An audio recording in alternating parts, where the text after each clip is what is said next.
With the new mechanics introduced in Pokémon Legends Z-A of real-time battles, today I wanted to know if it was possible to make it through the whole game without taking damage a single time, which the game definitely isn't designed around you doing.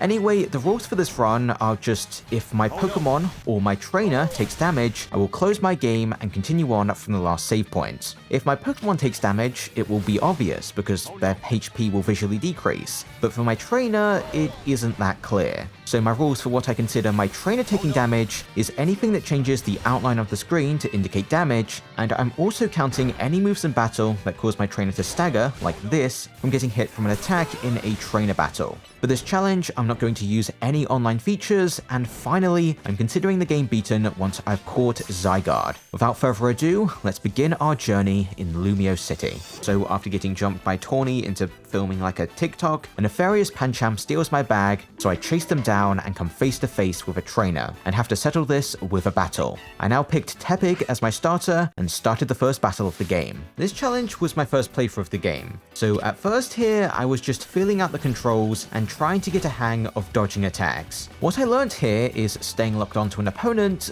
was not ideal, as it reduces the movement speed of my trainer, and since your Pokemon tries their best to follow you around, if you're moving slower, your active Pokemon is moving slower, so it's much harder to dodge attacks while locked on. Dodging the first attack from Pancham here was also actually pretty difficult, because a Pokemon will only use a move if you're in range to get attacked. So if I just run away, Pancham won't attack me, they'll chase me into a corner, I'll have no space to dodge, and I'll take damage to tackle. Speaking of tackle, despite it looking like it wouldn't hit you from very far away, it actually has a surprisingly big hitbox on it. Like, Pancham can hit me from really far away, and unless I predict the attack coming, it felt almost unreactable to dodge. So I came up with this setup of turning my back to Pancham. I did this because your Pokemon always tries to follow your right-hand side, and if I was turned around, my Tepig was positioned just far away enough from Pancham that if I saw them running at me, I had a visual cue on when I needed to run away to dodge the tackle. Because if I don't move soon enough, Tepig won't move quickly enough, as if you're just standing still, there's a small amount of startup of your Pokemon running at top speed, and if Tepig wasn't moving at full speed, it almost guaranteed Tepig would take damage.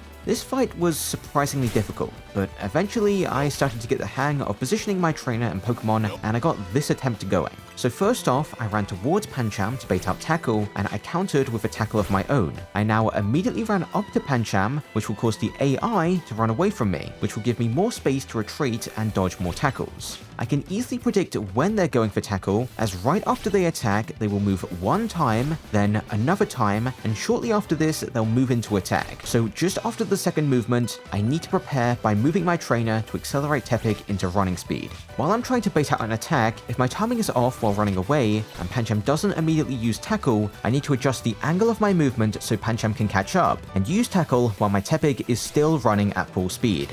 Now, one final tackle defeated Pancham, and I won my first battle after like an hour's worth of attempts. The trainers now ran away, Game Freak showcases their favorite new animation, and the time shifts to night. Following the path forward, I could observe the spray painted on windows and get jump scared by the next required trainer and initiate the battle. The first Pokemon Cleffa was pretty much the same Pokemon as Pancham. I need to bait out their tackle, then counter with an attack of my own. By repeating that method, I defeated Cleffa, and next up, she sent out Bunnelby. Since I was close to the trainer, I couldn't run away from tackle, and I immediately took damage. On my next try, I was a little further away, and I actually managed to dodge the first tackle. And what's important about this Bunnelby is they also know Leer. This doesn't do any damage, but my main strategy of dodge tackles at this point in the game is to predict when they're coming. And Leer just makes this a little harder to do, because in the previous fight, and for this trainer's Cleffa, I was using a visual tell of the Pokemon moving twice to know when I need to dodge,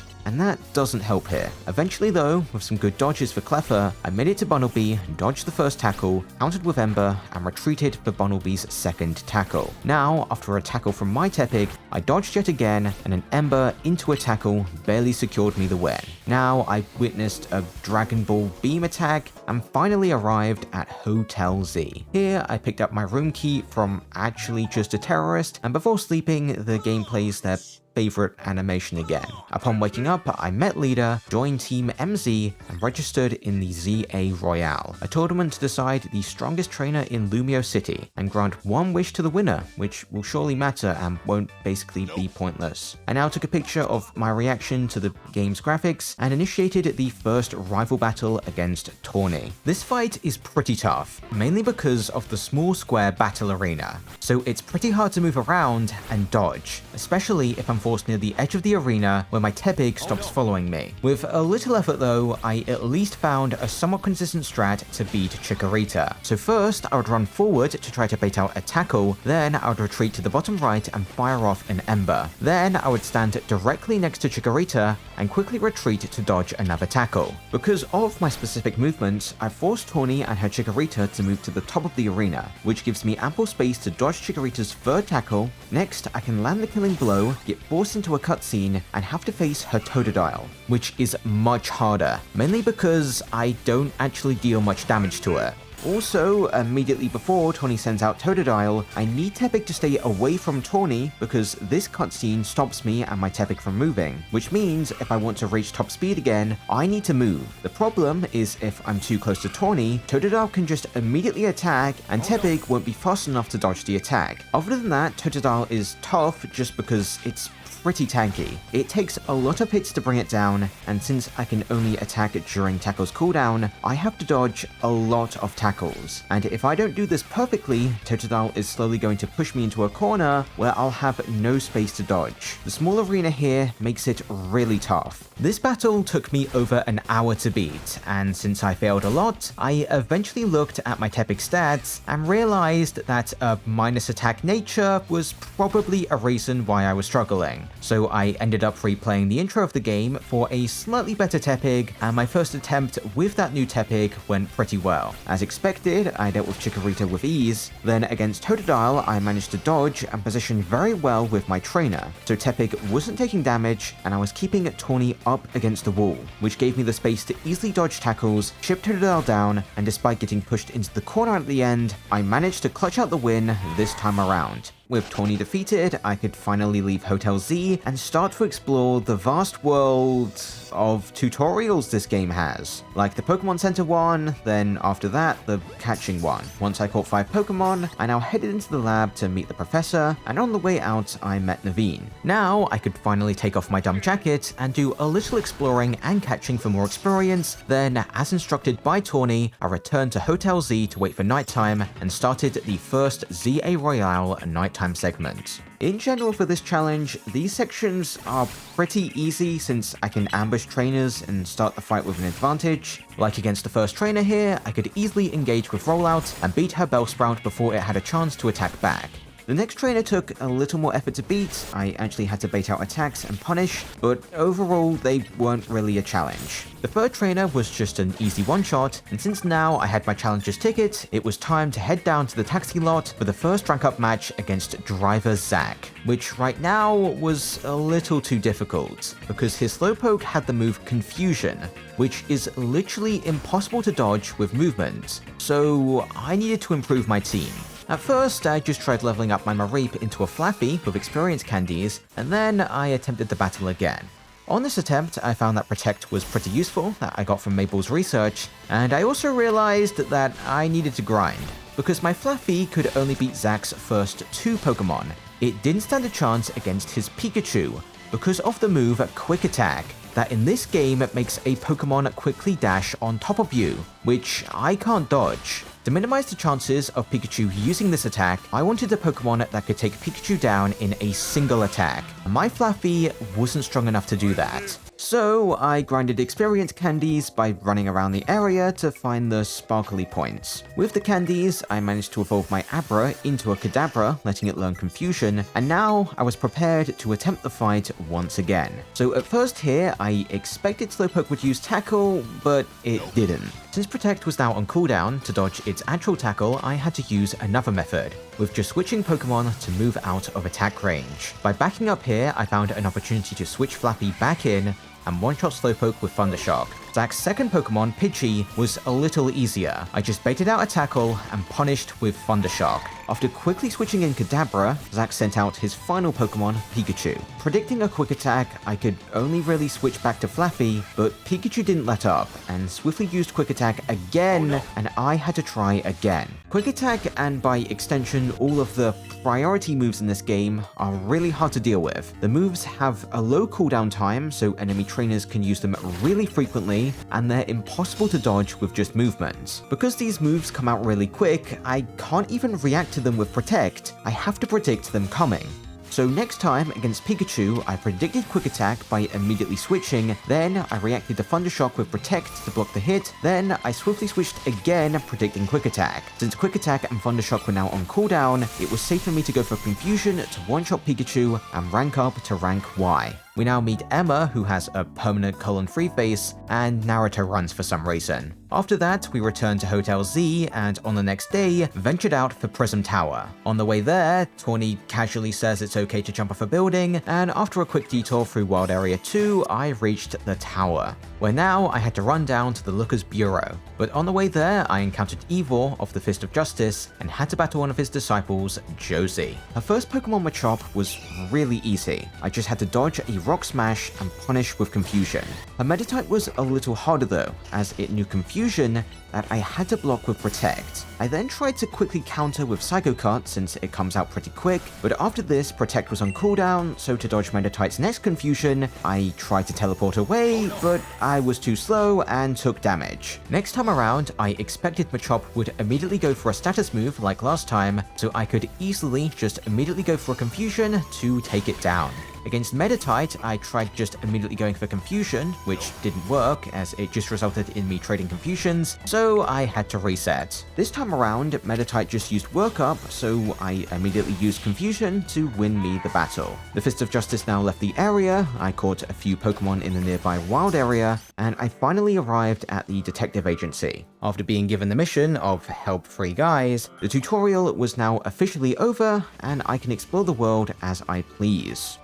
So I kinda just did that. I just ran around catching Pokemon. The first of the 3 main quests I stumbled upon was the defeat a Sableye one, which wasn't too hard. I just blocked their tackle and ran them over with Flame Wheel into Rollout. The second main quest was just a matter of trading a Pikachu for Bois, and the third quest against Alpha Bonnelby was pretty difficult because it knows the move Earth Power that has a large AoE and is very difficult to avoid with movement. Additionally, because of the large attack area, my trainer is actually at risk of taking damage from it if my Pokemon is standing nearby.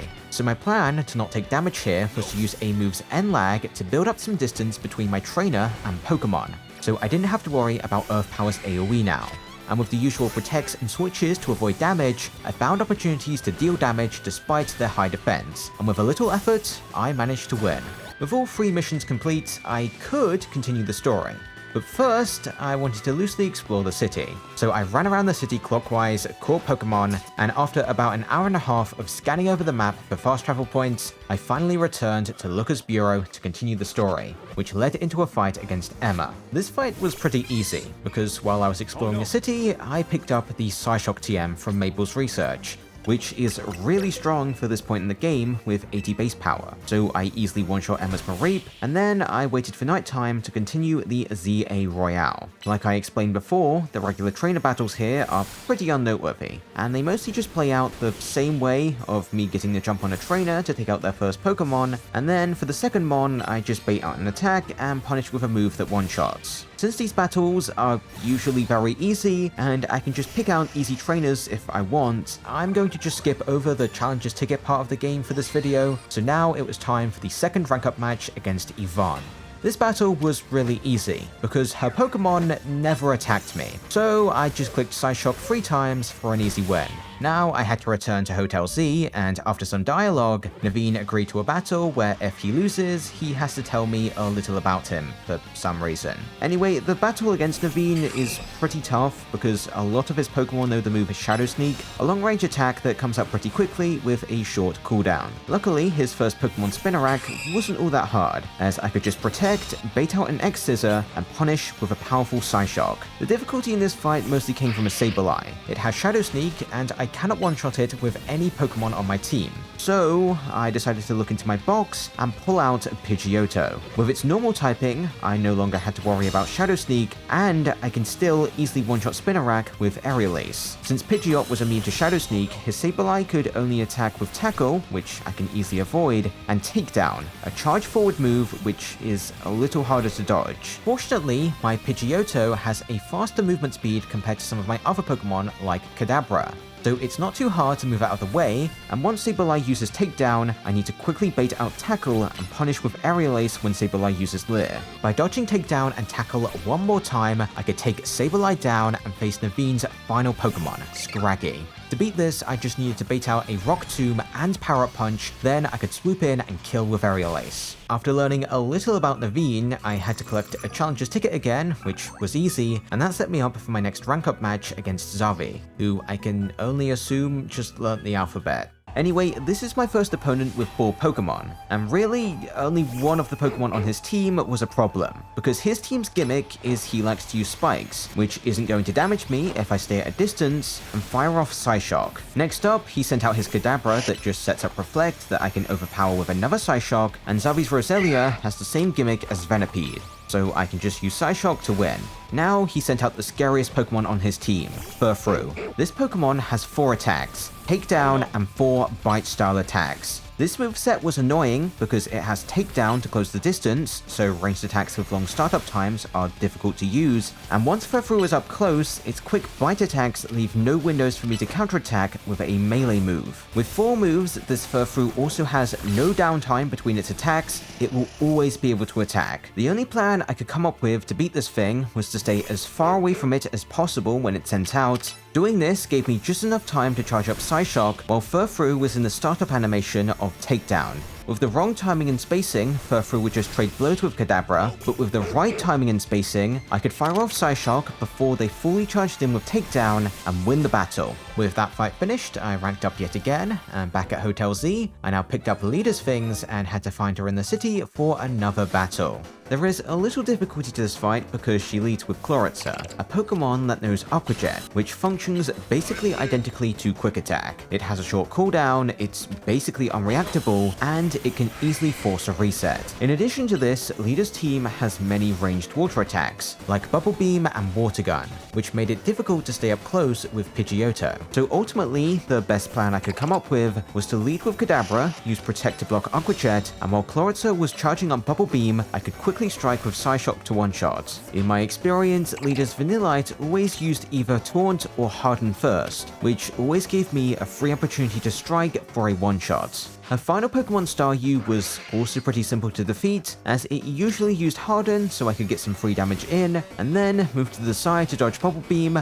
allowing me to counter with a Lethal Confusion. Now it was time to continue the ZA Royale, with our next opponent Rentaro the Waiter. This is the first trainer I'm going to face who uses Protect, and this is actually a completely game-changing move, as it actually changes how the enemy AI works, as usually the AI just focuses on attacking you. But if they have Protect, the AI usually waits a few seconds before attacking, trying to anticipate you to attack first, which means it's completely safe for me to just immediately attack any enemies who know Protect. So I don't even need to bait an attack out, attacking immediately is completely safe. There is one problem with this though, and that's they're also going to block the attack I'm going for. And once they use Protect and put the move on cooldown, their AI changes to be more aggressive again, like normal. Sometimes the change in AI can make a battle easier, but against Rentaro, it made the fight a little harder, because once Simisage used Protect, it would chase me around and leave almost no opportunities to strike back, and even when I found a chance to strike back, sometimes Protect was off cooldown and it denied me the chance to do any damage. After attempting the fight a couple times, I realized to win here, I needed to use some experience candies to overlevel my Kadabra to make sure they could just one-shot, and I also needed a plan to make the fight more consistent.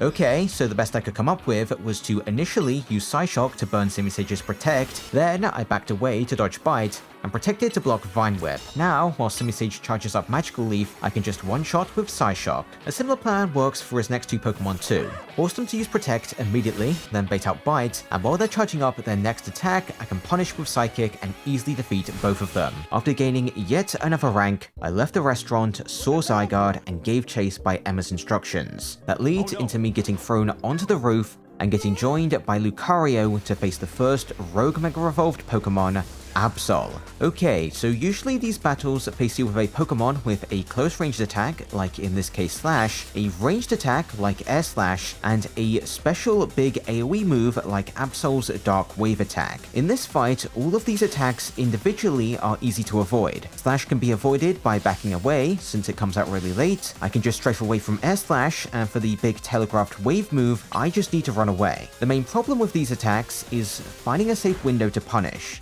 because randomly Absol could always just use Air Slash when I'm preparing an Aura Sphere, so I needed to be pretty careful, and after getting a couple of attempts in, I started to notice a path to victory. So let's run down how an attempt would actually go. Okay, so starting out the fight, they always roar, which is a free opportunity to use Aura Sphere. I now noticed they were targeting Lucario with Air Slash, so I decided to run away until I saw them roar, which is another free opportunity to strike. Okay, I'm now just going to put the fight on speed up until I can Mega Evolve, which is going to change my strategy a little as I want to be more aggressive since Lucario deals way more stagger damage now. After this ran out, I easily dropped Absol below 50%, they got enraged, and I entered phase 2 of the fight. This changes Absol's movement speed to be faster, and it also increases the AoE of the Dark Wave move, so it's a little harder, but it's nothing crazy. Basically here, I can use the same punish windows as phase 1, so I can attack after they use Slash, I can attack if Air Slash targets my trainer, and Absol also has an easy punish window when it roars. Skipping ahead a little, I did win on this attempt, and received the Absolite and Absol. After a brief exchange of dialogue, I was sent back to Hotel Z, and my next objective was to head to Quasartico. But first, before I could go anywhere, I had to battle Tawny again. Her first Pokemon Bayleaf was no problem. Dodge to the side to bait out Leech Seed and counter with Psychic. Easy. A Croconaw on the other hand was really hard because it knows the move Aqua Jet. This move basically left me with no opportunities to attack, as the move is unavoidable, so I had to protect. But if I protect, there isn't enough time for me to punish, so I have to wait out another attack. The problem here is after Croconaw uses this attack, Aqua Jet is now off cooldown, and it can dash towards me again when I don't have Protect to block it. So I have to switch to avoid damage, which has its own problems, as it takes a while before a Pokemon can move after switching. So sometimes, if I use the switching invincibility to dodge, I would still take damage. Tawny can also use plus moves now, which I cannot block with Protect, so that was another aspect that made this battle so hard. I needed an entirely new strategy if I wanted to stand a chance against her Croconaw, and after about 15 minutes of resetting this fight, I noticed something. A small weakness that I could exploit and use to clear a path to victory. So what I learned is related to how the enemy AI actually uses the move Aqua Jet, as I realized that if I was very close to Croconaw, it would never actually go for Aqua Jet. It would stick to using Bite, Tackle, or Slash, which led me to realize that the AI uses Aqua Jet as a gap closer. So if I stayed close to Croconaw, I could exploit the AI into never using Aqua Jet. So now, just as I defeated Bayleaf, I ran in Tawny's face to get Croconaw to use Bite. Then I punished as close to Croconaw as possible with Psychic, so instead of damaging me with Aqua Jet, they would instead just go for Slash and die before the attack landed. The timing and spacing on this was actually pretty hard to do, so I couldn't reliably make it to Tawny's final Pokemon, Mega Manectric. Mega Evolved Pokemon are pretty hard to deal with in this run because they only use plus moves that I can't block with Protect. Plus moves also have a larger area of effect that in this arena is difficult to avoid because I don't really have much space to run around. Manectric's moves also come up pretty quickly, so I didn't think I could punish its attacks more than once without getting hit. So I used all my experience candies on my Kadabra to boost them up, and at level 39, all I had to do was stay close to bait out Bite and punish with Psychic that has a small chance to one-shot and win me the battle. Before continuing the story at Quasartico, I did a little catching and ended up adding a Drillbur to my team, because Excadrill having a very high attack stat and 2 immunities seemed pretty useful. Anyway, to enter Quasartico, I had to fight the security guards, and originally I just tried hiding in the corner, but I quickly realized that they can't damage ground types, so Drillbur just won the battle for free. I now talked with Vinny, who arranged a match against him to skip like 15 places in the ZA Royale, and after collecting my challenger's ticket, I challenged him immediately. His lead Houndoom is pretty damn annoying, as it knows Fire Spin, which not only deals damage, but it sets up an effect on the ground, so even if I use Protect, the move will still deal damage. I also can't run away from the move, as it always attacks right on top of my Pokemon, and Vinny always uses this move immediately at the start of battle. Initially, the only way I could find to dodge this attack was to Mega Evolve, as if you don't know, Mega Evolving grants invincibility. If I do everything right, this Mega Evolution will cancel the move and give me a small window to either run away if I time my Mega Evolution wrong, or counter with Rock Slide to immediately one-shot. Okay, so next up was Baneri, and it's relatively easy to beat. It does no quick attack, which is always scary, but usually it just used Charm and was easy to dispatch. Vinny's third Pokemon, Sharpedo, was another very difficult Pokemon to beat, because it knows Whirlpool,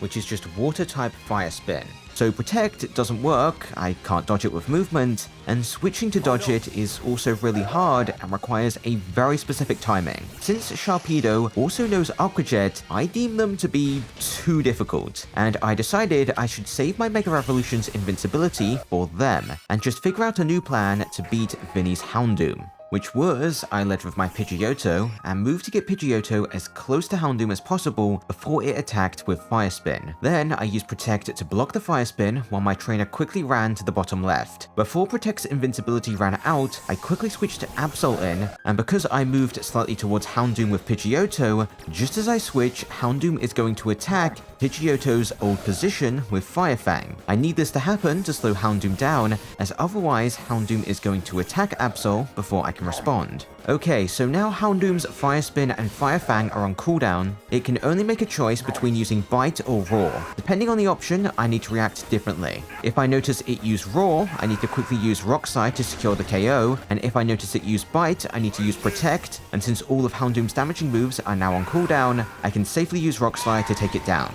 Now, originally I was using Absol to beat Baneri, but I had some reliability issues with this because of Quick Attack, so I altered my plan a little. And just as I noticed Vinny place Houndoom's Pokeball into his pocket, I need to switch in Kadabra. Doing it this way baits in Vinny's best Pokemon for Absol instead of baiting in his best Pokemon for Kadabra. Anyway, against Baneri, I just need to Protect for Quick Attack, then get some distance from Baneri with my trainer, so Kadabra will run away to dodge a potential attack and use a lethal Psyshock. Now, I need to move fairly close to Vinny and switch in Absol as he sends out Sharpedo. At a very specific time of just as Sharpedo moves, I'm going to Mega Evolve to cancel the Whirlpool, and during its end lag, I'm going to punish with Thunderbolt. Because Absol is standing near Sharpedo, Sharpedo is not going to respond with Aqua Jet, which would be quick enough to damage me, and will instead use a Slash, and it will faint before dealing damage. Now, I'm going to quickly switch in Kadabra for Vinny's ace, Mega Drampa. This Pokemon with my current team was just RNG, because if they attack 2 times in a row with plus moves, I can't dodge, and I'm forced to take damage. Fortunately, Drampa always uses Safeguard before attacking, so I have one safe opportunity to strike with Dazzling Gleam to get them below half HP.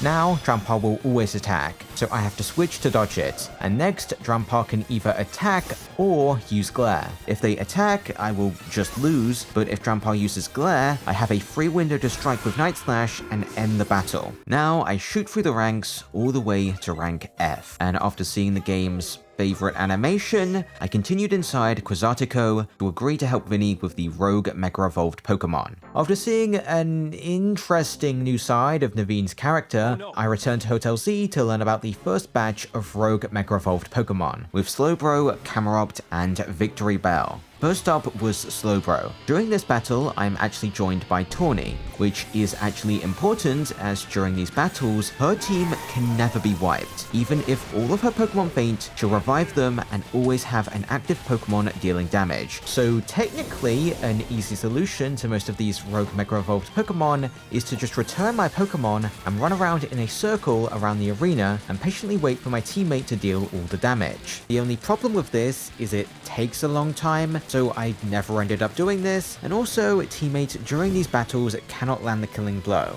I have to land the final hit. Anyway, during this battle, Slowbro has 3 main attacks: a beam style attack with Psybeam, a close ranged water pulse, and a special attack that unleashes like water tornadoes. By just moving out of the way, Slowbro's attacks were all easy to avoid, and during this battle, I realized I could return my Pokemon to have an additional way to avoid damage. Overall, this battle wasn't really all that difficult. I just need to punish Slowbro's water pulses and special attacks with thunderbolts, and build up my Mega Energy to stun them with powerful Mega Evolved Plus moves. By keeping my distance and being patient, I could easily avoid most damage and beat Slowbro without too much trouble. Before taking on the next Rogue Mega, I decided to catch a Sharpedo for a favorable matchup against Camerupt, and now I headed over to Camerupt's location. After an easy battle against Tony from Team Dynamo, I found the Camerupt and initiated the battle. This Camerupt has 3 attacks: a really slow Earth Power that's easy to dodge, a quick Headbutt that's pretty annoying since my Sharpedo is only using close ranged attacks, and finally they have their 2-stage special attack of erupting some boulders and later exploding them.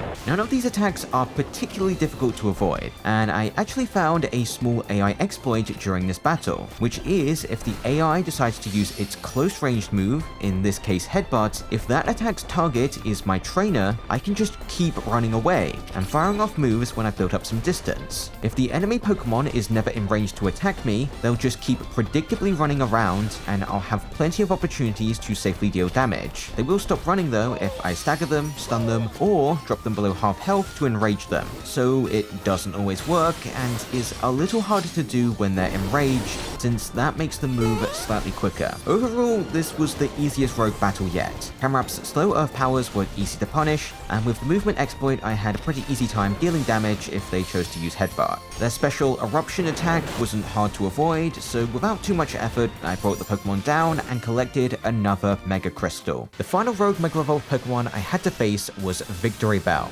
This Pokemon acts a little differently compared to the previous battles, as Victory Bell never actually moves, it just stands completely still in the middle of the arena. So by keeping my distance, I was never at risk of being hit by its close-ranged Vine Whips, and I could somewhat safely fire off ranged attacks with my Pidgeot. The only attacks I had to worry about were Bullet Seed, a scary RNG-based multi-hit ranged move, and its special Poison Spit move. The Poison Spit move was the easier of the two to avoid. I just returned my Pidgeot and circled around the arena to dodge Bullet Seed until the poison cleared away. For Bullet Seed, I had to be really careful and observe who it was targeting, as if it was targeting my trainer or Naveen's Pokemon, I could safely charge up an attack with Pidgeot, but if Pidgeot was the target, I had to return them and carefully run away. There was one exception to this though, as Victory Bell can charge up Bullet Seed to fire off more seeds. If this happens, my Pidgeot will attack before Bullet Seed comes out and will try to run back to my trainer during the charged up Bullet Seed, which makes Pidgeot very likely to take damage. Here, I also can't return them to the ball without risking the seeds from damaging my trainer. So my answer to charged up Bullet Seeds was to quickly use Aerial Ace to keep Pidgeot away from the seeds for just a few more seconds, allowing me to avoid all of the damage. The enraged mechanic of this boss doesn't really make them much harder, they only really fire off more seeds with Bullet Seed and cover more ground with the Poison Spit move. These changes don't really make a difference, and there's plenty of opportunities to attack during this fight, so all in all, this fight's not really all that hard. With all 3 Rogue Mega Pokemon defeated, I now return to Hotel Z, but before I could head inside, I was interrupted by Zygarde and had to fight them. During this battle, Zygarde is very tanky, but they also have one clear weakness, and that's they're a wild Pokemon, so they will just randomly pick a move with no intelligence whatsoever. So Zygarde will use ground moves on a flying type, for example. So I just led the fight with Pidgeot, Mega Evolved, and strafed around in a circle. With Protect, I blocked their Dragon Breaths, and when they used Haze or Bulldoze, there was a prime opportunity to punish, with either Air Slash or Aerial Ace. With this plan, I won fairly quickly, picked up a rock, and met the guy from Death Note. After that, the next rank-up match was arranged against Kanari, and to gain more intel on her, I had to battle Naveen. This battle is pretty easy. I beat it on like my second try. I just Mega Evolved my Pidgeot to dodge Poison Jab, and I used Aerial Ace to defeat Ariados before it could use Pin Missile. For Sableye, I just waited for them to lock in Confuse Ray, which gave me a free shot to KO with Air Slash. To heal confusion, I now quickly switched to Sharpedo for Scraggy, and then I quickly switched again.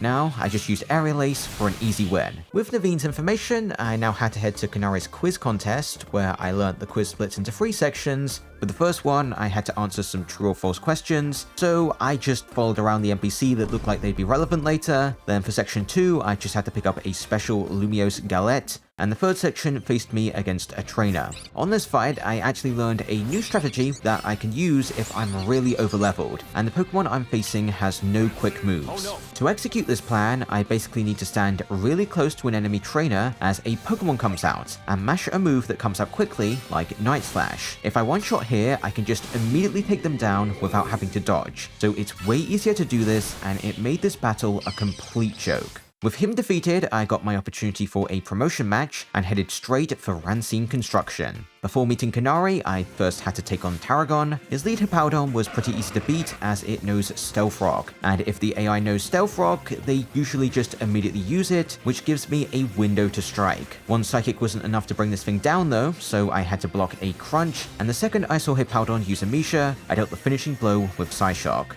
After switching in Sharpedo, I easily punished Diggersby's Sword Stance with Liquidation to KO, and now I was faced with Tarragon's Mega Excadrill. This Pokemon immediately goes for Sword Stance, so I can get in a free Liquidation, which just isn't strong enough to kill. And to not take damage to an X as a counterattack, I now Mega Evolved for Invincibility, and the next move Excadrill used was Dig, which has a long startup time, so landing the final blow now was completely safe. Now I could actually meet Kanari, who I'm definitely not going to dox later on in the game because that would be bad. After analyzing her cable management, which led me to assume the cables are built into her desk, I challenged her to my next rank up match. At first, I found her lead Heliolisk to be pretty tough, but with some experimentation, I found a really easy strat to beat it, which was to immediately use Heat Crash with Emboar to jump over the Bulldoze hitbox and defeat it without me really having to do much. Next up was her Stunfisk. Emboar wouldn't really work that well here, so now was the perfect time to get use out of the Excadrill I've been training. I initially tried to one-shot with Dig while Stunfisk used Charge, but I just barely didn't have the power to kill. Fortunately, I could just use plus moves for a little more power to have a reliable way to take it down.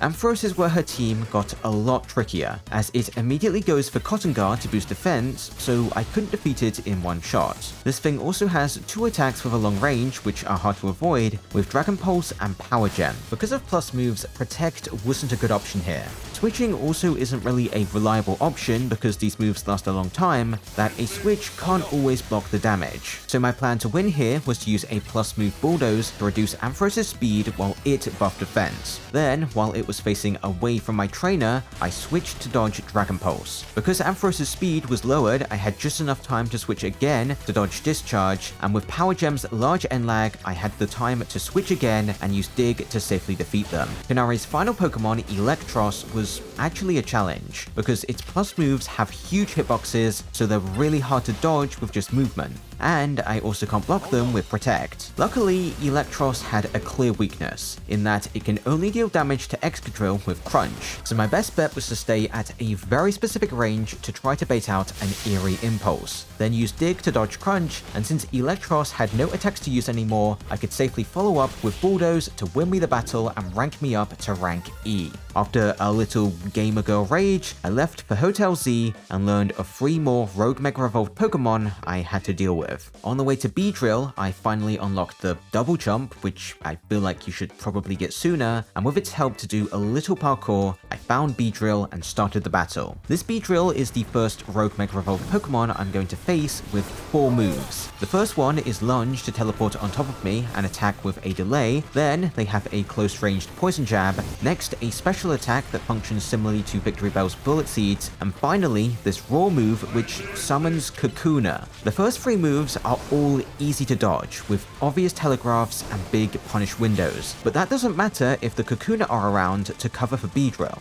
These Kakuna can attack with Poison Sting, which is a long-range projectile with a decent amount of homing, so individually it's pretty hard to avoid, and with up to 3 of them coming at me at once, it was very difficult to find a safe window to even have my Pokemon out of their Pokeball. If these Kakuna were around, my best bet was to just run around the map in a circle and hope Tawny changed targets and dealt with the Kakuna, so I could have a safe window to strike Beedrill. With enough attempts though, I got a little more confident as I realized that they were mainly targeting my trainer, so if I knew Beedrill was distracted by Tawny, I could sometimes bring up Pidgeot to use Heat Wave's large AoE to take the Kakuna down in one fell swoop. And with no Kakuna to protect it, Beedrill was easy, at least until they got enraged, which powers up their Kakuna summon move to summon more Pokemon, including Beedrill, which moves faster than the Kakuna. On this phase, I really wasn't confident sending my Pidgeot out, and I just waited for Tawny to handle the summoned Pokemon. Then, when I saw an opportunity, I sent out Mega Pidgeot and stunlocked Beedrill with powerful plus moves. Unfortunately, I couldn't deal the final blow here, and I had to return Pidgeot for Beedrill's Pin Missile special attack.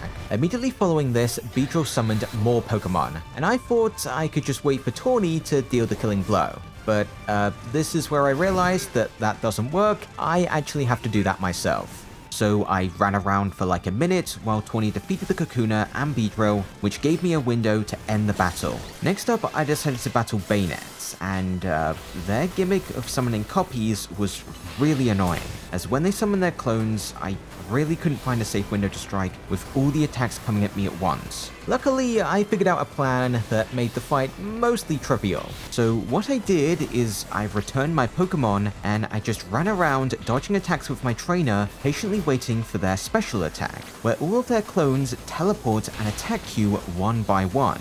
This destroys the clones, and immediately following this, Bayonet teleports to the center of the arena to call out its clones again. During this small window of them being near the center of the arena, they cannot damage me or my Pokemon, giving me a small window to attack one time. Once they summon the clones again, I returned my Sharpedo and ran around again, waiting for their teleport move for another window to attack. Pretty much, I can now just repeat this plan. There really is no risk I can take damage, so after like 20 minutes, I won the battle and collected my Mega Stone. Now, the final Rogue Mega I had to take on was Hawlucha. This Pokemon has 2 new mechanics. One is they can jump into a melee attack to catch me off guard and is pretty annoying, and Hawlucha's second new gimmick is their Golden Aura charging move. If I fail to deal enough damage here, Hawlucha will use a supercharged Flying Press, and unless I time a roll perfectly, I'm probably going to take damage. Hawlucha, like most other Rogue Mega Pokemon, has a ranged attack with Air Slash and a close range attack with Aerial Ace. So my plan to beat this was to pretty much just abuse the melee attack AI to lock Hawlucha into running around in a circle, while Leader did most of the damage. When they stagger, they can obviously change attacks, and since Air Slash and jumping attacks were scary, I mostly preferred to keep my Pokemon in the Pokeball. I did, however, need to pay careful attention to what Hawlucha was doing, as if they did this flip roar thing, that's to telegraph that they're going to do their yellow charging attack, so if I see this, I need to quickly send out my Pidgeot. I found that just one plus move would always stagger them in the state, and immediately following the stagger, I had to run to not get hit by Flying Press. Once enraged, my plan didn't really change, and the fight overall was pretty similar to the Bayonet fight, as my plan was to just run around until I had my one safe opportunity to attack, and I just repeated that plan until I won. With all the rogue Pokemon defeated, I could once again continue the Z-A Royale part of the game, so I headed for Eeyore's dojo. Unfortunately, first, I had to have a rematch against Josie. Her Machoke was a case of just bait and punish, but her Medicham was a little harder, with its punch moves that come up pretty quick and have low end lag. So I came up with a plan of bait and attack out, then use Aqua Jet to close the distance. Before Medicham could land Fire Punch, I quickly Mega Evolved to block the attack and countered with Night Slash to deal lethal damage. Once the battle ended, we met Eeyore and got roped into an errand of helping him find his sister Gwen. So with the help from Emma, I had to talk to random NPCs to get a lead on her location, which results in me just doxing Kanari because why not? Then to learn about Gwen's location, I had to rematch Kanari. Overall, this fight played out pretty much the same as last time. I heat crashed the Heliolisk to dodge Bulldoze and one-shot. Next, I switched to Excadrill and Mega Revolve for a power boost and used Dig while Stunfisk set up Stealth Rocks. After Excadrill attacked, you'd think the Stealth Rocks would damage Excadrill, but apparently he could just run through them. Now for Ampharos, the solution was simple. I just baited out Dazzling Gleam and punished with Dig. Kanari's Electros was her only Pokemon I really had any trouble with, as dodging its attacks was really hard. Like, Fire Punch comes out really quick, and its Giga Train had insane range, which I think is because Mega Excadrill just has a big hitbox on it, but I'm not too sure. With a couple of attempts though, I positioned well enough to dodge Fire Punch, and before I was attacked again, I dug underground to dodge Giga Train, and then landed the final blow and won the battle. Kanari now gives us a clue on where to find Gwen, directing us towards a Chlorita statue that, when frozen with Ice Beam, revealed a secret path underground. So we head underground and hope the fountain doesn't thaw out and drown us, I guess. Here I caught a Litwick, which I'm going to add to my team, and after Ivor punched down a wall, we proceeded deeper inside, past an invisible wall, and all the way to the deepest part where we found Gwen. Because this is a Pokemon game, the only way to learn why she's here was to now have a Pokemon battle. This battle wasn't very difficult. Her lead Bayonet usually used Heal Block to do no damage, while I could safely Mega Evolve and one-shot with Night Slash. By staying close to Gwen here, I can immediately go for Night Slash on Gorgeist, who defeat it without it getting an opportunity to do anything. Then for Chandelure, I watched it Mega Evolve and immediately used a Night Slash to damage it before it could use Protect. Then I quickly followed up with an Aqua Jet to secure the KO. After the battle, we learnt the truth that she just doesn't like doing Ivor's busy work for him, so after he pretends to learn a lesson, we could actually start the next rank up match against Ivor. He leads this fight with Heracross, which knows a few multi-hit ranged attacks. These are pretty hard to punish since they have pretty good tracking and low end lag,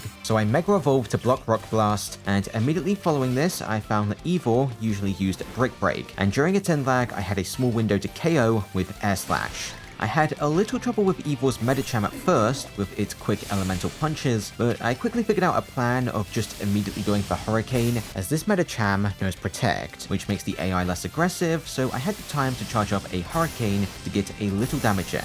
And then I swiftly followed up with Aerial Ace to secure the kill. Ivor's third Pokemon, Machamp, initially also seemed pretty difficult. It had a fast melee attack with Brick Break, and it was also tanky enough to survive an S-Slash, so I had to charge up a more powerful Hurricane if I wanted to one-shot it. Luckily, it doesn't have any ranged attacks, so if I just keep my distance when it's sent out, it won't actually attack and will instead use Bulk Up, giving me just enough time to rip it apart with Hurricane.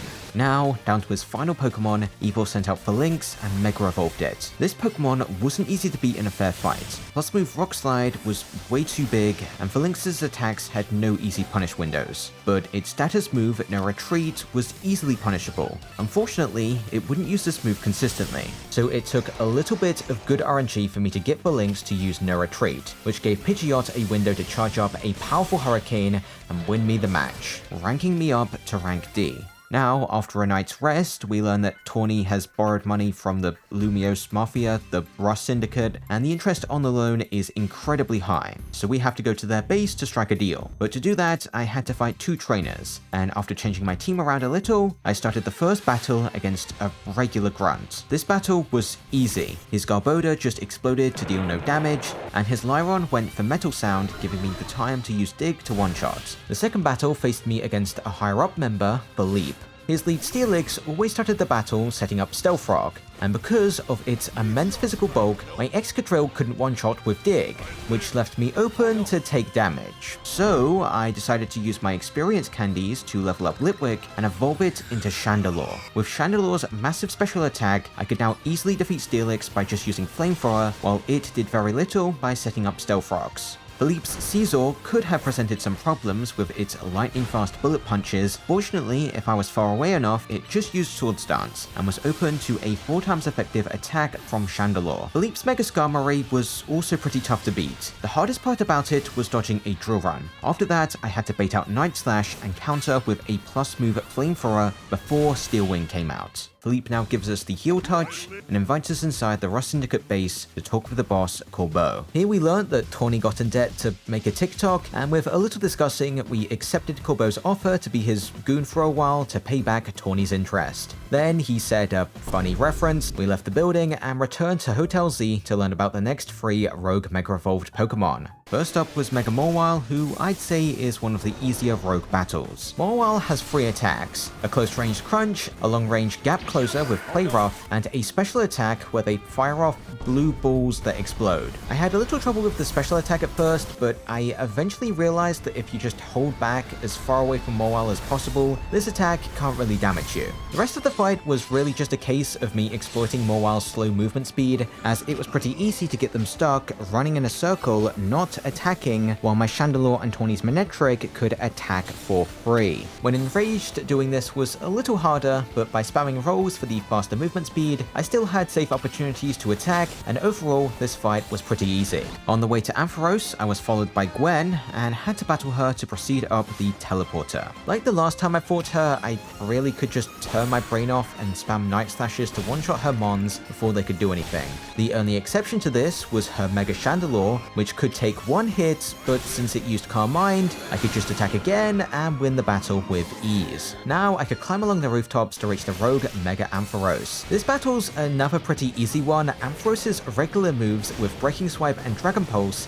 are easy to see coming, and as long as I'm paying attention, Ampharos's big electric discharge attack is easy to avoid, but the electric they put on the ground was a little dangerous, so I didn't really like to have my Pokemon out in case they just randomly decided to walk in and take damage. All in all, with my Mega Excadrill's big damage and Ampharos's abusable melee AI, I defeated them pretty easily. Now, the final rogue Mega Pokemon I faced was Barbaracle, and they were the hardest of this batch of rogue Megas, and it wasn't really because of any of their attacks. Their ranged Rock Slide was really easy to avoid, and because Mega Barbaracle is so tall, its power-up punches could sometimes completely miss my Excadrill, who was standing right next to them. The problem with this fight is how Barbaracle's 2 special gimmicks interact with each other. The first gimmick is they summon Binacles to get in the way and reduce my opportunities to attack. Then, they immediately do their second gimmick, their Golden Charging move. If I don't strike them here, they'll charge up a deadly teleport on top of me close combat attack that I don't think I can dodge even with perfect roll timing. So the issue here is I can't really safely attack if the Binacle are around. Fortunately, if I timed using a plus move Dig Well, I could almost immediately interrupt the charging move and return Excadrill before the Binacle could move in attack range. Dispatching them was still quite a challenge though, as if I used Earthquake for its AoE, sometimes it would just miss entirely. So I eventually realized that Metal Claw was better because it had some amount of AoE and it came out fast enough to still damage the Binacles before they ran away. When Barbaracle got enraged, the only significant difference is they summon a 6 Binacle now, instead of 3, which made it a little harder to deal damage. But as long as I was patient, attack opportunities would appear. Like at the very end of the fight here, where I locked them into just running, so Excadrill had a safe window to attack and earn me another Megastone. With the padding content completed, I could continue the main story by completing the first few jobs for the Rust Syndicate. Our first job was to just catch all the ghost Pokemon in an old building, then the second job was to just clear out some crystals in the sewers, and the third mission is the most relevant for this challenge as I had to face 2 trainers. Firstly, we had to battle Francois. His Garbite knew Protect, and during this fight, I learned a trick to bypass Protect, as if you use Dig, the AI times the Protect wrong and you still do damage, which makes a couple of enemy Pokemon with Protect free wins. Francois' second Pokemon, Slagoo, just immediately used Acid Armor, so my Excadrill had a safe opportunity to just Earthquake for the win. Immediately following this, with no break for me to save, I had to battle Vivica. This is a fairly simple battle. Her fairy types have clear weaknesses, with moves that deal no damage, like Charm and Sticky Web, so overall the fight wasn't too hard. With them defeated, I met up with Corbeau and teamed up with him to deal with some trouble nearby by double teaming a regular trainer. Here we got reminded that this is in fact a modern Pokemon game, and thanks to Corbeau's Scolipede playing tank and taking the aggro, I didn't really have to do anything really as long as I stayed far away from the enemy Pokemon. So winning this battle was pretty easy. We now had a short chat with Jet, and after I returned to Hotel Z, I got word from Corbeau to meet him in the Rust Syndicate office. Here he promises to clear our debt to him, and he ends up being our next opponent in the Z-A Royale. With his negative aura throw, he sends out Arbok, who is the easiest member of his team. The simple plan of bait Firefang and punish with Dig works just fine here. His Gyarados was a little harder to deal with as I can't escape bounce by just running away, and if I switch to dodge, I'm open to a waterfall follow-up. Luckily, I found a big weakness to bounce, which is its slow startup time, so all I had to do was get some distance on Corbeau after I beat Arbok, and with the switch technique I explained during the Vinny fight, I need to send out Gardevoir to make sure I'm facing Gyarados here. Now I'm just going to hold lock on and mash the Thunderbolt button as quickly as I can. Because of Corbeau's small delay to use bounce, I can just barely squeeze a lethal hit in before Gyarados jumps. Next I was faced with Rose Raid, which initially posed some challenge because Sludge Bomb was a bit awkward to avoid, and none of my Pokemon can safely one-shot it. After a few failed attempts of trying to use Chandelure, I decided to switch up my plan and go with Excadrill for its poison immunity, which was the correct play as now all I had to do was dodge Giga Drain and go for Dig to dodge Shadow Ball. This Dig will not kill Rose Raid, but Rose Raid cannot attack back since its only 2 moves are on cooldown, so I can continue my assault with Earthquake to secure the KO. Last up was Corbeau's ace, Mega Scolipede. This Pokemon has Protect, so before I attacked, I Mega Revolved my Chandelure to get some free damage in with Heat Wave, and immediately after this, I need to book it out of there to dodge the Earthquake. Now, I can quickly counter with Flamethrower to defeat Scolipede and rank up to rank C. Back at Hotel Z, Corbeau just randomly decides to show up, and after asking for a room, he aura farms in the elevator. Then on the next day, he tips Tawny the money to pay off her debt. Once he left, Naveen and Lida received Mega Rings and decided now was the perfect time for a rematch. On paper, Lida's team could have been a problem, with Emolga's Quick Attack being scary, Relish's Icy Winds being impossible to dodge, and Staryu's big AoE Surfs. In practice though, none of these were a problem, as after I dodged Chloritz's Water Pulse, blocked Dark Pulse, and countered during Mud Shot, I switched in Sharpedo to quickly secure the kill with Aqua Jet and Mega Evolved for a huge attack boost. Now, all I had to do was mash the Night Slash button to destroy her whole team with very little effort. After I received the special heal touch, I was challenged by Naveen.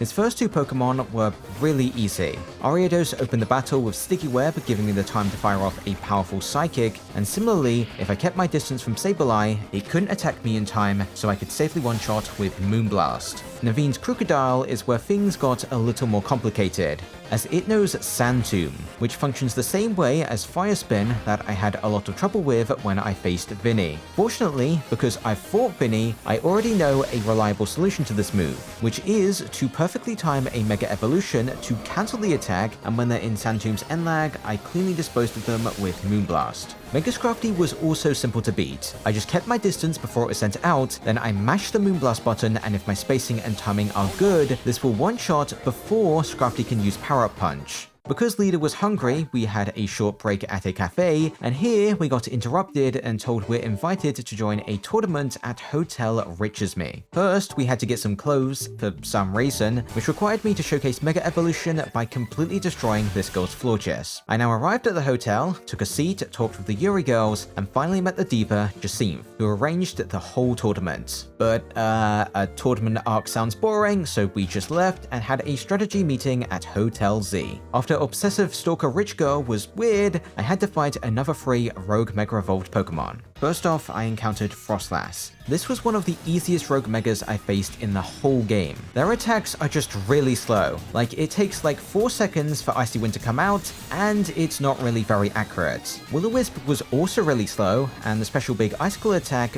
wasn't too difficult to dodge. I just had to be a fake gamer and actually look up to move out of the way of the Icicles and hide when Frostlass used Blizzard.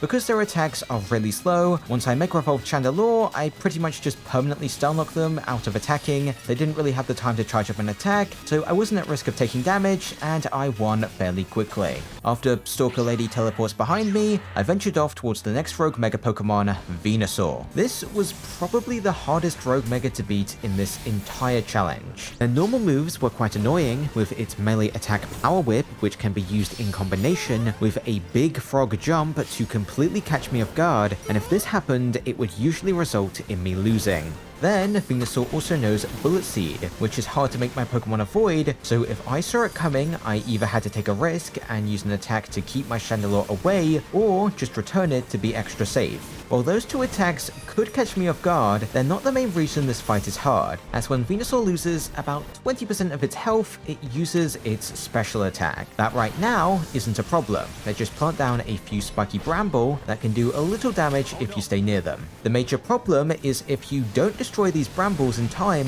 Venusaur prepares a super duper Giga Drain attack that targets the entire field and I'm pretty sure is impossible to dodge by rolling. If Venusaur uses this attack, it's pretty much an instant game over for me. The only way to stop this attack is to destroy all the bramble it plants, which is much harder than you'd think it is because Venusaur uses the Giga Drain move pretty quickly after it plants the bramble. Roughly after it uses 3 attacks, it runs over to the center to use Giga Drain. So I had to destroy the bramble very quickly, and the best way to do this is with fire attacks that will spread and take out all of the surrounding bramble. Since Venusaur plants between 3 to 4 groups of bramble, I needed to attack 3 to 4 times as well, which is not easy because Venusaur can still attack me while I'm trying to destroy the bramble, and if I slow down for just a few seconds to dodge an attack, that usually means I'm not going to destroy the bramble in time and then just lose. Additionally, sometimes if Venusaur plants 4 bramble, it's like impossible to destroy them in time, so that's another fun aspect of the fight. To not immediately lose here, I needed some kind of cheese strategy. At first, the best I could come up with was to just save my Mega Evolution and use its invincibility to tank Giga Drain. The problem with this was it wasn't really reliable, but it did give me a chance if things were going bad, but it really wasn't enough. Like, I was seriously struggling to destroy all the bramble in time. After about 35 minutes worth of attempts, I finally took a step forward towards solving this fight by changing my Chandelore's moveset to include Ember. While Heat Wave and Flamethrower are pretty strong, they're not very useful for the bramble phase of the fight, since they take a long time to come out. So the much faster Ember made it a little easier to destroy the bramble, but even then, this didn't make the battle consistent. I just kept losing and losing to the same moves. The downright evil Giga Drain, a random shot of Bullet Seed, or a completely random RNG jump Power Whip. But after losing countless times, I slowly started to form a solid strategy, and after 3.5 hours of attempts, I got this run going.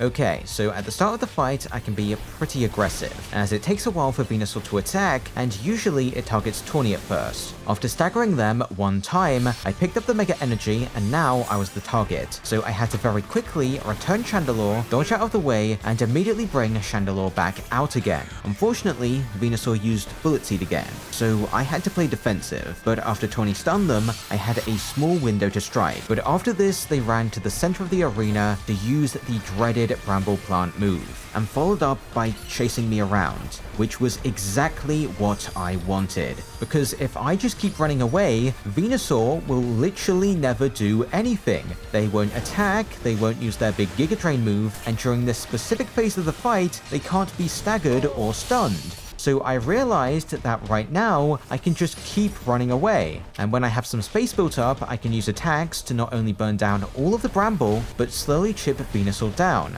And since Venusaur cannot get interrupted in this state, I can literally just do this until it gets to half health and gets enraged. Now, Venusaur immediately did nothing with Giga Drain and followed up with the big Solar Beam attack that I can easily avoid by running to the side. Now, I just Mega Evolved for a damage increase and basically stun lock them until they decided to use the Bramble Plant move again. The same plan as last time will not work here, as Venusaur's increased movement speed makes it too difficult to outrun. I had to burn down the vines without any tricks. After burning a bunch down, I had to return Chandelure to dodge a new attack with Sludge Wave, then I had to immediately send Chandelure out again to burn the rest down. Here, I definitely got very lucky with Chandelure just barely dodging the Bullet Seeds, so luckily I survived this phase of the fight. Next, Venusaur did nothing with Giga Drain, and I easily avoided Solar Beam. So now I just had to dodge and punish some Power Whips until I managed to stun them, allowing me to land the killing blow with Heat Wave. After a jump scare, I proceeded on to the final Rogue Mega of this section of the game, Mega Altaria. I actually beat this fight on my first try, so I think it's probably one of the easier Rogue Mega battles. While on the ground, Altaria's only attack before enraging is Dragon Pulse, which has a big telegraph and is pretty easy to dodge. The main gimmick of this battle came after this, and that's Altaria can fly off the ground and gain some more attacks,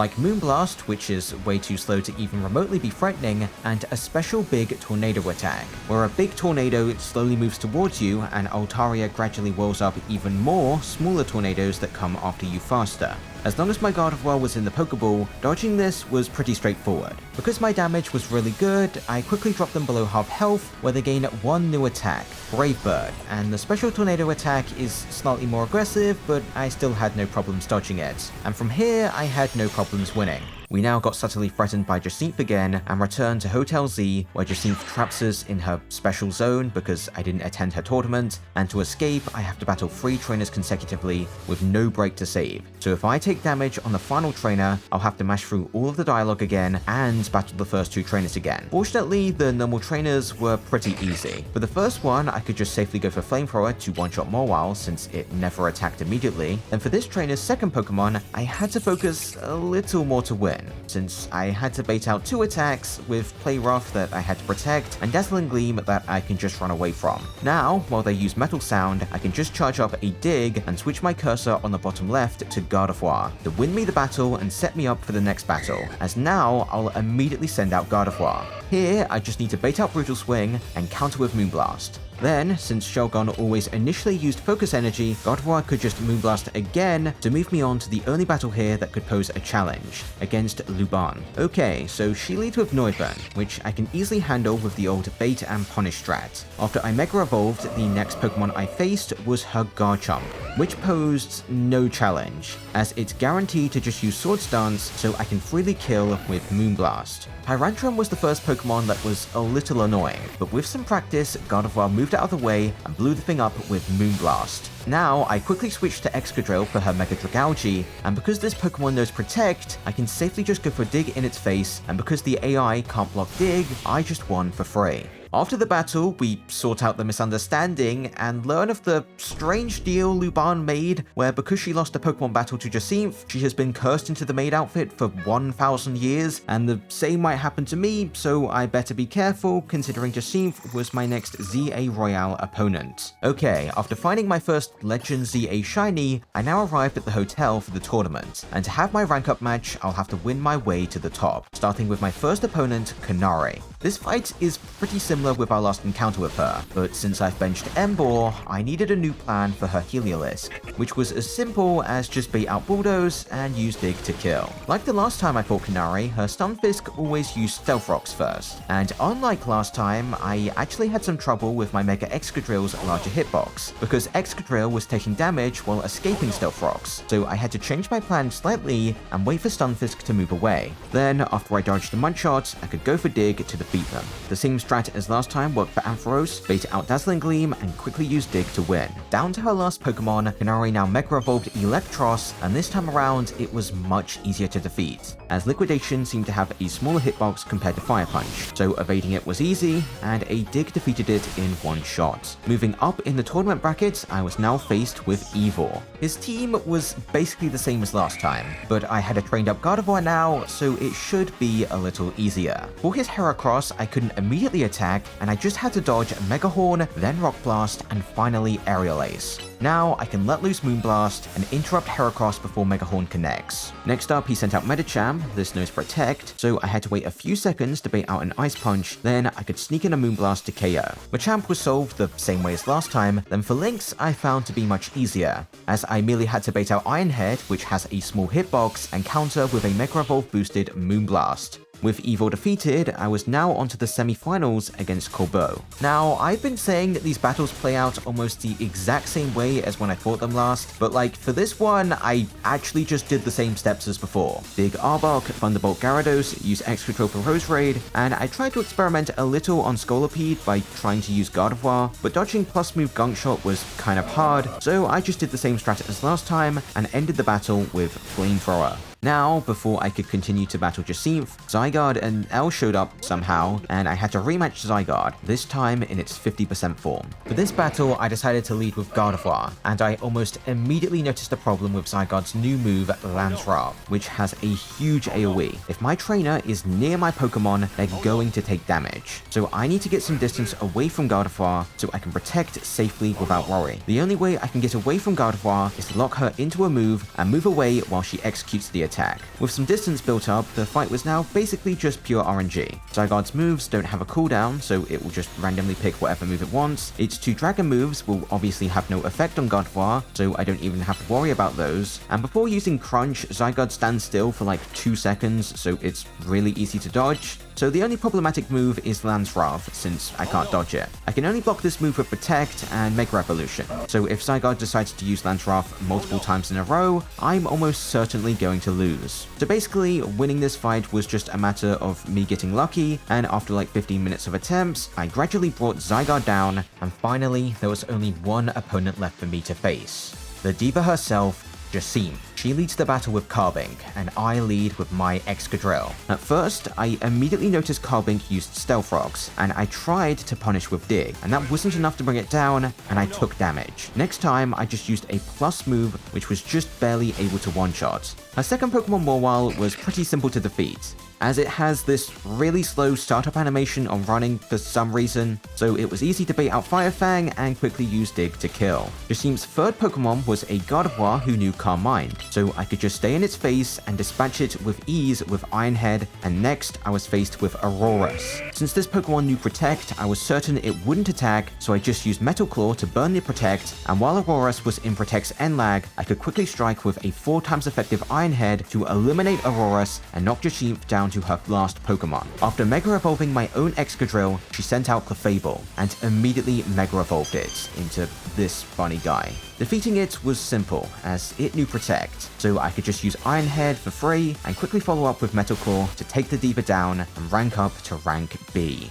Now, back at Hotel Z, we got a call from Vinny telling us to head over to Quasartico for a chat, but first I wandered around a little and found a shiny, and it wasn't a particularly cool one. At Quasartico, they told us nothing of substance, and back at Hotel Z, I learnt about the final 3 Rogue Megas. I decided to take on Starmie first, but to get there, I had to defeat Philippe again. Overall, his team was pretty similar to last time, so just flame-throwing Steelix worked just fine, but for his new Pokemon Aggron, I switched in my Excadrill, evaded an Earthquake, and dealt a killing blow with Dig. Diesel was much easier to deal with compared to last time, as it now knows Protect, so if I Mega Evolved my Chandelure, I could safely one-shot it through Protect with a 4 times effective Fire move. Philippe Skarmory was by far the hardest Pokemon on his team, as the small arena here makes it very difficult to dodge Drill Run into a follow-up attack like Steel Wing. After many attempts of trying to dodge, ultimately I just kinda got lucky, as Skarmory knows Protect, and to activate that, I usually used Heat Wave, which did like 40%, but randomly, one time I just used Flamethrower, and the move came out before Skarmory could Protect, so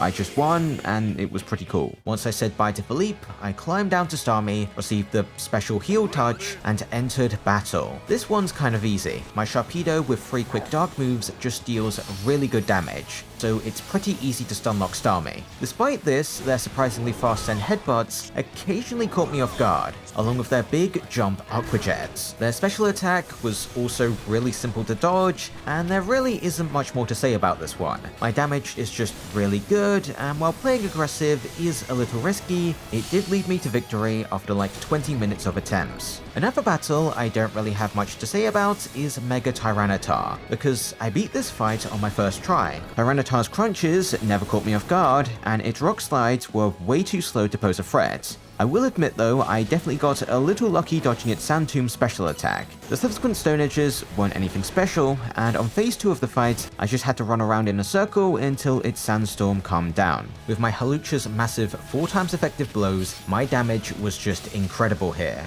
and winning now was pretty easy. Our final Rogue Mega target, Dragonite, was a Pokemon that I think looks a lot harder than they actually are. Their melee outrages never posed a challenge, their Flamethrower basically did nothing to stop me, as in the time it took for Gardevoir to use Moonblast, the Flamethrower ended so I could just easily get in free damage there.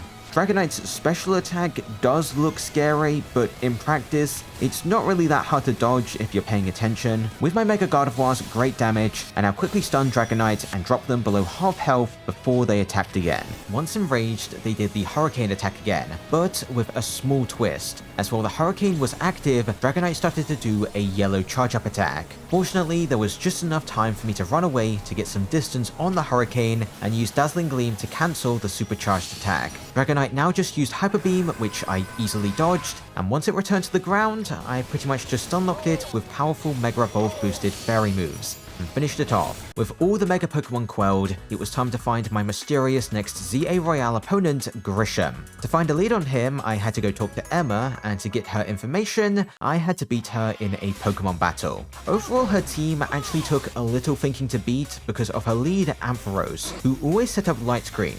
While Ampharos was easy to one-shot with Dig, my problems came from Emma's other Pokemon, but not the Mawile, that just does nothing and dies to Dig. A third Pokemon, Lopunny, was where I had a little trouble. It has the Elemental Punch moves, which come out quick and have low end lag. Combining this with Light Scream's defense boost meant I couldn't one-shot. So Lopunny didn't have any safe punish windows because during my attack's end lag, Lopunny could attack me while I couldn't respond. So what I had to do was intentionally stall time against Ampharos and Mawile to run down the timer for Light Screen, so it ran out just after I dodged one of Lopunny's attacks. Now I could take it down and move on to the next Pokemon, Lucario. Since Lucario had a setup move, I could safely just attack immediately and easily kill it. Mega Malamar was a little annoying since its moves came up pretty fast, but after a couple of attempts, I just baited out Poison Jab and killed with Moonblast. Now Emma told us that Grisham was a secret member of Team Flare from 5 years ago, and to learn more, we had to talk to Professor Mabel, who told us that Grisham is just the cafe guy. He now reveals that he is the dreaded boss of Team Flare Nouveau, and we need to meet him down at the Lysander Cafe to learn more and also battle his teammate Grissel. This battle is actually pretty tough. She has a Talonflame that knows Quick Attack, a tanky Metagross with Bullet Punch, and a Pyroar with massive AoE attacks that are pretty hard to dodge. So to beat this fight, I needed very specific strategies to win. So first up, she leads with Talonflame, which is really difficult to damage because it almost has no clear openings for me to safely deal damage. If I dodged Flare Blitz, I'm likely to be quick attacked, and even if I could safely damage Talonflame, it's actually a high enough level that I can't bring it down in one shot. I had to attack at least 2 times. Since Quick Attack made Talonflame basically impossible for me to beat, I ultimately decided to lead with Chandelure, and because my Chandelure's moves have a long startup time, I needed to dodge a very specific number of attacks to safely deal damage. So my plan was to dodge Flare Blitz, then bait out Steel Wing, and since now I'm far away from Grissel, when Talonflame uses U-turn, it's going to take a few seconds before it can move in to attack, so I can safely get some damage in with Shadow Ball. Now I basically need to repeat this plan. Bait out Flare Blitz, then bait out Steel Wing, and because U-turn is still on cooldown, I have to dodge Flare Blitz yet again along with Steel Wing. But now Talonflame will use U-turn, and I can finish it off with Shadow Ball. After switching in Excadrill, I'm going to be matched against her Camerupt, which knows Protect, so I can just immediately go for Dig to kill. Next, she sends out Aerodactyl, and beating it was as simple as dodging Crunch, then Iron Head, and countering with an Iron Head of my own. Now I was faced with her Metagross. Since I have no way to deal with Bullet Punch, I need to stay close to manipulate the AI into never using that move. So now, Metagross will just go for Ice Punch that I need to quickly punish by moving Excadrill in and using Earthquake. If I time this too early, I'll still get hit by Ice Punch, and if I time it too late, I'll get hit by either Bullet Punch or Psycho Cut. So I need good timing to do this, and I also need the power boost from Mega Evolving to kill. Finally, Grissel was down to her last Pokemon, like the worst new Mega Pyroar. Because this Pokemon has huge AoEs on its attacks, I really struggled to dodge and punish this, but with a little experimentation, I learned that if I just immediately used Flying Press, I could jump over Snarl and then quickly use Brick Break for a reliable kill. With Grissel defeated, I could now enter inside the Lysander Cafe, learn what happened in X and Y, and now explore the Lysander Labs to learn about AZ's past. But to do that, I had to find the right keycard, which led me all around the lab and eventually resulted in a required battle against an Alpha Aegislash and 2 Honedge. Initially, this fight seemed like it could be a little chaotic, but because it takes a while for Aegislash to change to attack mode, I could just immediately use a plus move Earthquake for massive damage. And since the Aegislash targeted my trainer, I could easily run away, kill the second Honedge, and have a safe opportunity to use Dig to end the battle. Past that room, I picked up the keycard to the elevator and rode up to floor 3. Here, we learn about AZ's ultimate weapon that can kill Pokemon to gain energy to bring one back to life, and Lysander wanted to use this to commit mass genocide. Now, the guy himself shows up and says Zygarde saved him when he blew up in X and Y, and because he activated the ultimate weapon, the device in the Prism Tower has activated and we need to stop it to save the city. That we can only do with the help of AZ's Floette, which Grisham wants so we can save the city and uphold Team Flare's original goal, make the world more beautiful. Anyway, I now have to talk with AZ to learn a little more about Ange, the device in Prism Tower that is basically going berserk and is responsible for all the rogue Mega Evolved Pokemon we faced. Once this conversation ends, I had to meet up with Grisham for the final rank up match. His lead Pangoro knows Protect, so it's really easy to beat. I just Mega Evolved and used Brick Break to KO, and then I switched in Gardevoir. Grisham's Malamar always immediately used Hypnosis here, so I can safely go for Moonblast. Now I need to switch back to Hawlucha and immediately use Brick Break to kill Pyroar before it can do anything. Grisham's next mon, Tyranitar, is a simple case of dodge an attack and then punish with Brick Break,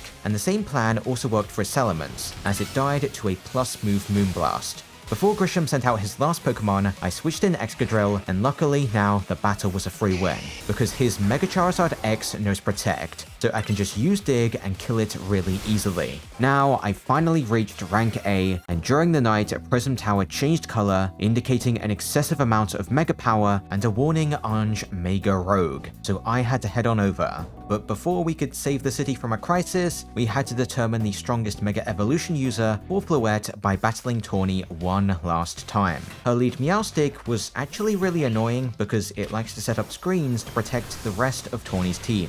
To beat this, I just immediately used Shadow Ball. This always killed if Meowstic used Reflect, and it didn't if it used Light Screen.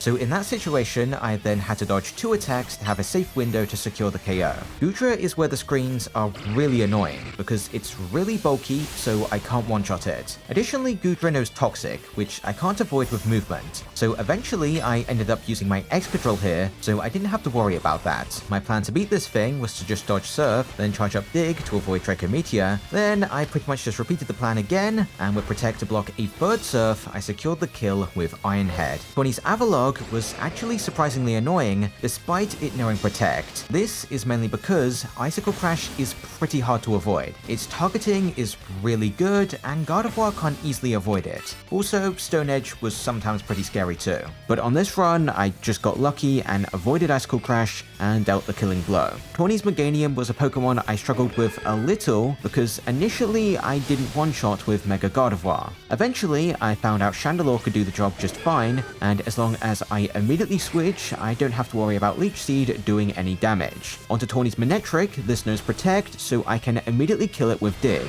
And now, for Tawny's final Pokemon, I sent Gardevoir back in.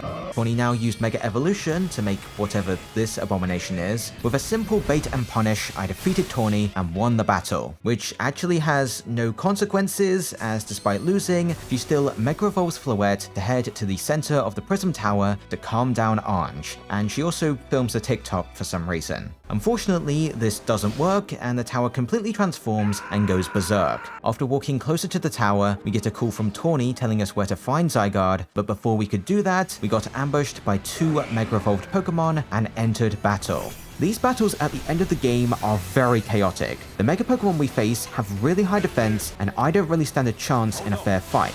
So I just ran as far away from the Megas as I could, and at a distance, they eventually lost interest in my Gardevoir and will now just target Leader and Naveen's Pokemon. Like in the Rogue Mega Battles, Leader and Naveen will never run out of Pokemon here. They'll endlessly revive their team until I win.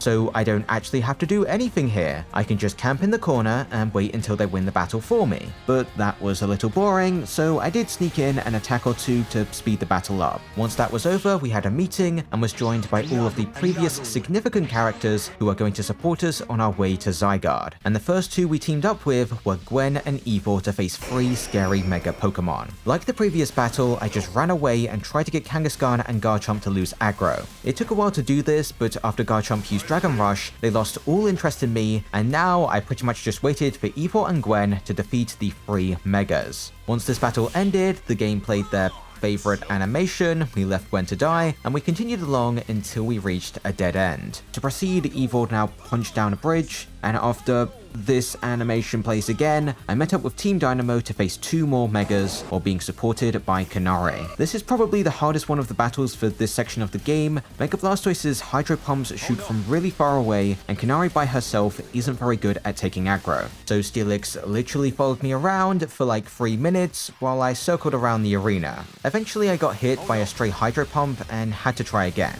And on that attempt, I lost pretty quickly to a Steelix Stone Edge. The time after that, I got hit by Dig, which is a very scary move since I can't target Steelix while it uses the move, so I can't block it with Protect. So next time, I decided to use Hawlucha to be immune to that, and I pretty much just ran around in a big circle while being chased by Steelix. Eventually, I sort of got cornered, but I managed to escape, and after that, Steelix started going for Kanare, so I could just sit back and watch her solo the fight. After like a minute, I got impatient and tried to land the killing blow with Heat Wave, but that missed and made Steelix angry, so I just had to run away again. Eventually, I found another opportunity to attack, and I won the battle. Because of Tarragon's efforts, I now had a path forward through like a whole children's play area, and once I fist bumped, I climbed across, then encountered Luban, and teamed up to fight 2 more Megas. On my first try, I immediately got hit by Dragalge Sludge Wave, so I had to try again, and on attempt 2, I successfully managed to dodge the Megas, and I then hid in the corner of the arena. While I was here, I expected that I should just win, but slowly over time, Luban moved towards me, and I got a little scared that I might get caught in the crossfire. So I had to carefully retreat to the other side of the arena, and there, I just waited until the battle ended. After fist bumping yet again, I continued to the Rouge district to team up with Corbeau to fight Gardevoir and Gallade. At the start of the battle, I immediately got chased by Gardevoir and almost got hit by a stray Psybeam from Gallade. Since Gardevoir doesn't really move very fast, running away from them was pretty easy. And eventually, they got distracted, so I could just wait for Corbeau to take the 2 Megas by himself. Once the battle ended, the Rust Syndicate proved that the Lion Ladder is in fact possible, so I climbed up by touching them, and then I realized you can fall down here, which offers some extra dialogue, which is neat, I guess. Anyway, on the rooftops, there was one final battle against Rogue Megas, and this one at first seemed to be pretty difficult, because the arena is way too small for how many Pokemon are on screen. On my first try, Alakazam targeted me with Psychic, and I just lost. So next time around, I randomly dug around in the PC and pulled out an Inkay for a Dark type with a small hitbox, which I hoped would help, but now I got sniped by a Metagross Hyper Beam. Next time, I immediately ran straight into a corner and was chased by Metagross. With careful movement, I managed to dodge a few attacks in the tiny arena, and luckily I managed to shake Metagross off. But I still wasn't safe yet, because the arena is tiny and moves like Giga Impact and Hyper Beam have huge AoEs. So I needed to pay careful attention and keep moving to wherever the safest location was. With a little more time, the Megas slowly died one by one, and I was victorious. So finally, after one more fist bump, I finally found Zygarde, hit the Final Fantasy VII shot, and restored Zygarde's final cell, powering it up to its 100% form. And together, we faced Hyper Rogue Orange Floette and their 2 flowers. Now, I entered battle and sent out Gardevoir. Immediately, I returned her to the Pokeball and hid behind the cover to learn the flower's attacks. And here, I quickly realized that if I hid behind the cover on the left side, the flowers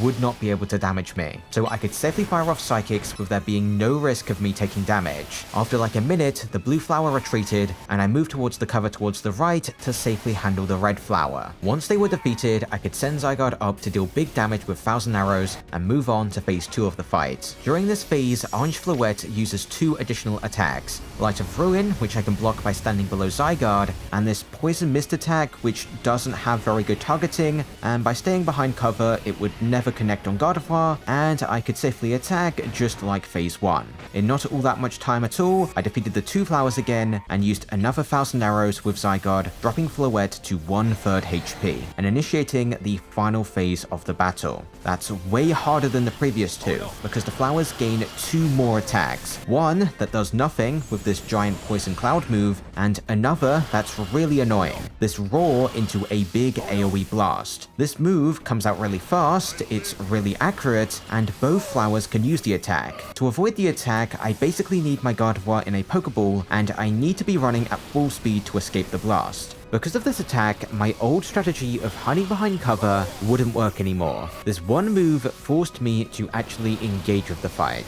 Okay, so next time my strategy was to pay very close attention to exactly what the two flowers are doing. They can use many different moves, and some last a really long time, like the right flowers smashing the ground move and both flowers charged laser. During these long animations, they can't change attacks. So my plan was to wait until both flowers were locked into a long animation, and then I could quickly send Gardevoir out, attack, immediately return her to the Pokeball, and begin running away, waiting for another opportunity to attack. With my careful plan of bait and punish with more steps, I gradually found windows to strike, and after like 10 minutes, I finally defeated one of the flowers, which made the fight much easier. And now, by carefully playing around the cover, I fired off attack into attack, gradually bringing the second flower down, and setting Zygarde up to land one final core enforcer to defeat Orange Floette once and for all. Now, all the wacky characters made an appearance, and together we realized that Orange was still alive, and with all of its remaining power, it fired off a last-ditch attack to destroy the city. So I gripped hold of the pebble in my key items to reveal Zygarde's Megastone, and with its power, Zygarde transformed, readied its cannon, and unleashed the light that returns to nothing, saving Lumio City. And now the credits rolled, but this challenge still wasn't done yet, as I had yet to catch Zygarde. So after visiting AZ's grave and reading his will, I left Hotel Z, headed for the Prism Tower to talk to Vinny, and made the worst wish possible of creating the infinite ZA Royale, which I'm not doing because it's really boring. Now I just headed back to Hotel Z, where I found Elle, who told me I need to catch Xerneas and Yveltal. Back at Mabel's lab, I got more information, and I first decided to search for Xerneas, which required me to catch 3 Alpha Pokemon, which wasn't particularly difficult. And once I did that, Maple told me where to find Xerneas, so I headed for Wild Area 11 and initiated the battle. At first, my plan to catch Xerneas was to just return Gardevoir and throw Pokeballs, but doing that just made Xerneas mad, so I did actually have to use Gardevoir, and surprisingly, dealing damage here was pretty easy.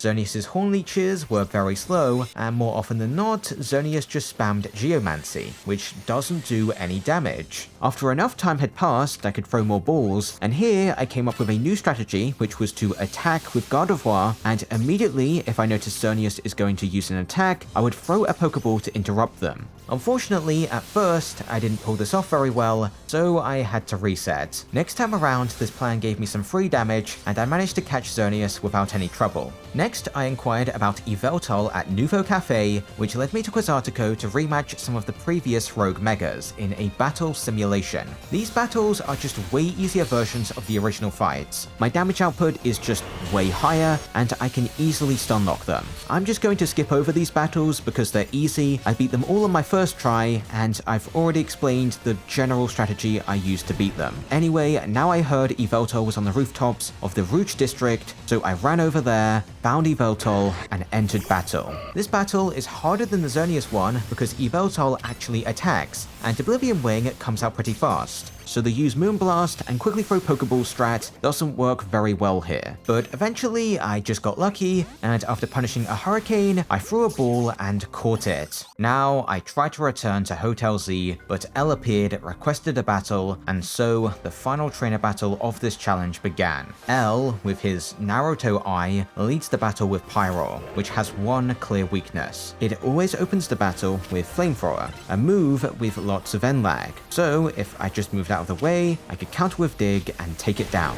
Next, Elle sends out Florges, and this Pokemon was easy, because Energy Ball has a long charge up time, so if I immediately used Iron Head, I could take it down before it could even attack. Now, I quickly switched in Gardevoir to face Elle's Sableye. This Pokemon could initially use various different moves here: Will-O-Wisp, Confuse Ray, or Shadow Claw. Depending on the move, my response changed, as if Sableye uses Will-O-Wisp, I just ran away, waited for it to use Shadow Claw, and countered with Moonblast. If Sableye used Confuse Ray, I just immediately attacked, and if it used Shadow Claw, I could immediately punish and take it down. Garbodor was a Pokemon that originally I tried to take on with Gardevoir, but I found that Gunk Shot was kind of hard to avoid, so I ultimately decided to use Excadrill. And my plan was pretty simple: bait out Brutal Swing and quickly go for Dig to dodge Metal Claw. Sometimes this failed due to me using Dig too late, and other times it failed because I got unlucky. But usually it worked and dropped L down to his last two Pokemon. His Noivern was fortunately really easy. I just dodged Super Fang and countered. Easy. But what wasn't easy was his final Pokemon, Gyarados, that he Mega Evolves to make it even stronger. This Pokemon's attacks are extremely large, because a Pokemon's size directly affects the size of its attacks, and at 21 feet tall, Gyarados' attacks were huge, which makes them extremely difficult to avoid, because I literally can't escape Crunch's range even if I run as fast as possible in the opposite direction.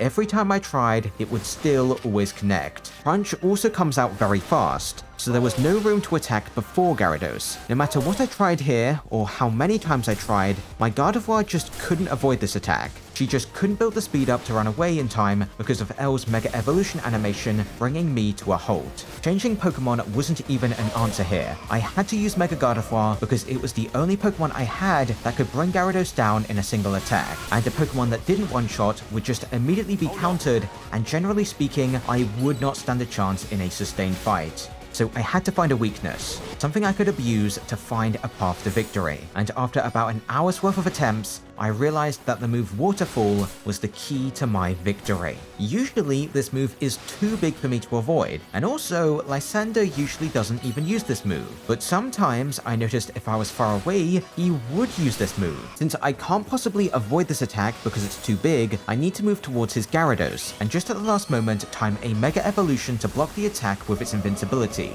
Now, while Gyarados is an N-lag, I need to run away. If I time everything right here, I can now build up some speed with Gardevoir and be able to dodge Crunch and end this battle with one final Moonblast. With L defeated, Zygarde now wanted to battle at Prism Tower, so I accepted its challenge and began the final battle for this run. Zygarde's 10% form was mostly pretty easy. Gardevoir's powerful fairy moves had a pretty high chance to stagger Zygarde, and most of 10% Zygarde's attacks were really easy to dodge. Like Thousand Arrows that only targets directly in front of Zygarde, it comes out really slow, and sometimes it doesn't even target me. So the only issue was Extreme Speed, which was a teleport attack, which is pretty hard to react to, but I can technically interrupt it with a well-timed attack. This phase ends pretty quickly, so let's move on to phase 2 with Zygarde's 50% form. Immediately here, Zygarde used Rock Slide, which as usual is no threat whatsoever, and after I stunned Zygarde, it charged up its next unique attack, Lance Wrath. To dodge this, I need to return Gardevoir and just run away. Zygarde chains this move together 5 times, so once I count 5 Lance Wraths, it's safe for me to send Gardevoir back out and continue to attack. From here, I don't really have much more to say about this phase. Zygarde can use Dragon Pulse, but on this attempt it didn't, so I found its 50% form to be pretty easy. Zygarde's complete form was definitely the hardest part of the fight, but still, it wasn't really all that bad. At first, Zygarde just used Thousand Arrows, which was about as easy to dodge as Rock Slide, so I had no trouble here. But soon after this, Zygarde readied up Core Enforcer. At the time, I didn't realize that this attack has a safe zone over there, so I just timed a roll and dodged the attack with the invincibility frames. My Mega Gardevoir now stunned Zygarde, so I got a lot of free damage in, and now Zygarde used its second big attack, which I don't think can hit me if I'm standing here. Now, I sent Gardevoir back out, used Moonblast, returned her to dodge Thousand Arrows, then with another Moonblast, I landed a stun and closed the fight out. I now threw my Pokeball, caught Zygarde, and finished this challenge with 80 hours of total playtime. Overall, I think this challenge is pretty fun. Most battles present some level of challenge, and beating them is usually a matter of solving a puzzle and knowing what moves you need to use, rather than you just needing to grind. If you enjoyed this challenge,